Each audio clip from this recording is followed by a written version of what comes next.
पिता के स्थान से उनको जो होता है जाति प्रमाण पत्र निर्गत रहना चाहिए। यहाँ पर इन्वेस्टिगेटर से के द्वारा जो आपको एडमिट कार्ड मिलेगा वो लेके जाना है। आपको मजिस्ट्रेट एफिडेविट ही आपको सहायता मिलेगी। नमस्कार दोस्तों, कैसे हैं आप लोग। दोस्तों उम्मीद करते हैं कि आप लोग बहुत अच्छे होंगे। दोस्तों बिहार तकनीकी सेवा आयोग का कट ऑफ आप निर्धारित हो चुका है और डॉक्यूमेंट वेरिफिकेशन में बहुत सारे डॉक्यूमेंट की आवश्यकता पड़ेगी। अगर एक भी डॉक्यूमेंट में अगर त्रुटि पाई जाती है तो सीधे उसको बाहर कर दिया जाता है। तो डॉक्यूमेंट के हिसाब से सारी डॉक्यूमेंट को तैयारी कर लीजिए। बात करते बिहार तकनीकी सेवा आयोग का जो डॉक्यूमेंट वेरिफिकेशन के बाद आपकी कट ऑफ निर्धारित की गई थी, ठीक है। कट ऑफ में बहुत सारे कैंडिडेट का जो है बहुत ज़्यादा छूट पाया गया, बहुत सारे कैंडिडेट जो उत्तीर्ण नहीं हो पाया। तो ये सब खामियां के लेके बिहार तकनीकी सेवा आयोग के अवधि यानी कि कैंडिडेट नहीं पूरा हो पाया। 18,389 में से मतलब कि 2,659 अवधि जो होता है 35% आरक्षण महिला के साथ यहाँ पर अवधि चयन हो पाए हैं। यहाँ पर देख सकते हैं कि सामान्य वर्ग का जो कट ऑफ गया है वो है 40%, यानी कि 40 से 41% के बीच में यहाँ पर सामान्य यानी पुरुष और महिला का 39 क्या 40 उसको बोल सकते हैं। तो 40 और 41 के बीच में यहाँ पर जनरल कट ऑफ का गया था।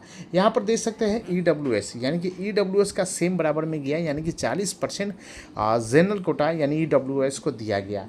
SC कैंडिडेट की अगर बात करें तो 2853 में से 444 अवधि जो है यहाँ पर 35% आरक्षण इनको मिलेंगे। और यहाँ पर देखते हैं सभी योग्य अवधि आमंत्रित है, यानी कि कोई कट ऑफ यहाँ पर नहीं है और यहाँ पर आमंत्रित किए गए हैं, लेकिन इसको हाइड किया गया है। ऐसा बात नहीं कि कट ऑफ नहीं है, लेकिन इसको हाइड किया गया है। तो हाइड करने के बाद जब फाइनल मेरिट लिस्ट बनेंगे तो इस हिसाब से जो होता है कट ऑफ को निर्धारित किया जाएगा।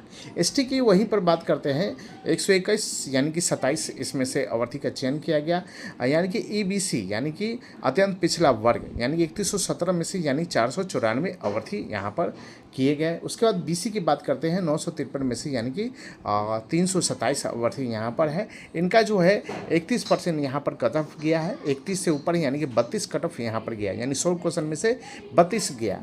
यहाँ पर देख सकते हैं EWS में से यानी कि कोई भी अवधि यहाँ पर चयनित नहीं है। विकलांग लोग की बात अगर किया जाए तो 770 अवधि है, यहाँ पर सभी अवधि को जो है आमंत्रित किया गया है डॉक्यूमेंट वेरिफिकेशन में।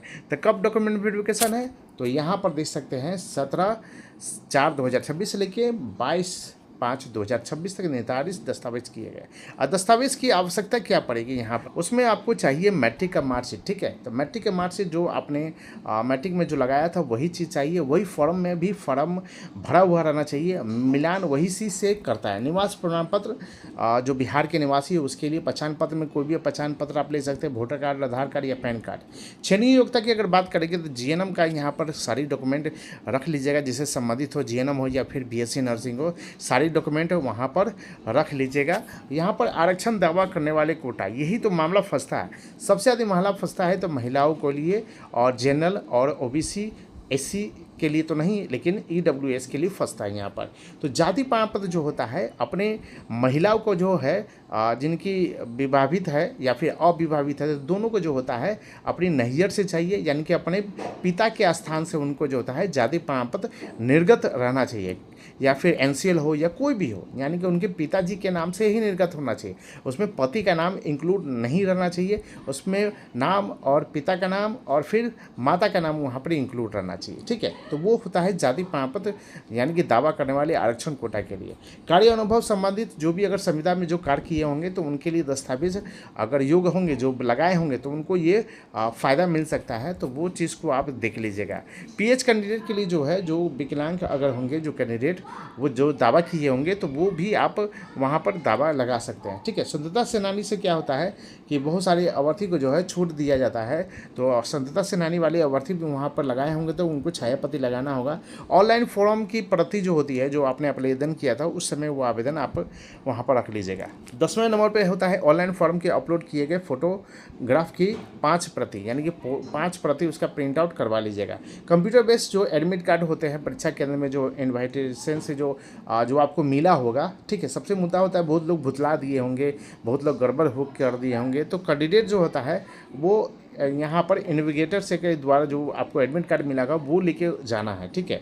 उसके बाद कंप्यूटर बेस्ड टेस्ट या स्कोर कार्ड, जो स्कोर कार्ड होगा वो भी लेके जाना है। तो बहुत सारे प्रमाण पत्र की आवश्यकता वहाँ पड़ेगी, वहाँ पर चल जाइए। अब मान लीजिए कि किसी की मैट्रिक में या फिर इंटर में किसी का पिता का नाम गड़बड़ है, किसी का माता का गड़बड़ है, किसी का डेट ऑफ बर्थ गड़बड़ है, तो इस स्थिति में क्या करना है कि वहाँ पर डॉक्यूमेंट वेरिफिकेशन के तो आपको तो निकाल देगा। निकालने के बाद आपके तो फिर वहाँ पर रोना धोना सब चालू हो जाएगा, ठीक है। तो आपको हम एक रास्ता हम आपको बताते हैं, क्योंकि डॉक्यूमेंट वेरिफिकेशन में बहुत सारे खामियां पाई जाएगी। तो उस समय मजिस्ट्रेट एफिडेविट, यानी कि अगर पिताजी का नाम थोड़ा सा मिस्टेक है, टाइटल में गड़बड़ है, तो उस चीज़ का मजिस्ट्रेट एफिडेविट से कराना है, तब ही लेके आपको ओरिजिनल पेपर वहाँ पर देना है। या फिर माँ का नाम गड़बड़ हो, या फिर डेट ऑफ बर्थ हो, या फिर एड्रेस गड़बड़ हो, या फिर आपको आधार कार्ड नहीं लगा पाए, तो ये सब जो खामियां होती है, तो उस सब चीज़ के लिए आपको मजिस्ट्रेट एफिडेविट ही आपको सहायता मिलेगी।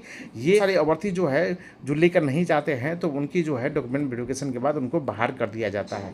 तो ये सब बातों पर ध्यान रखिएगा, ठीक है।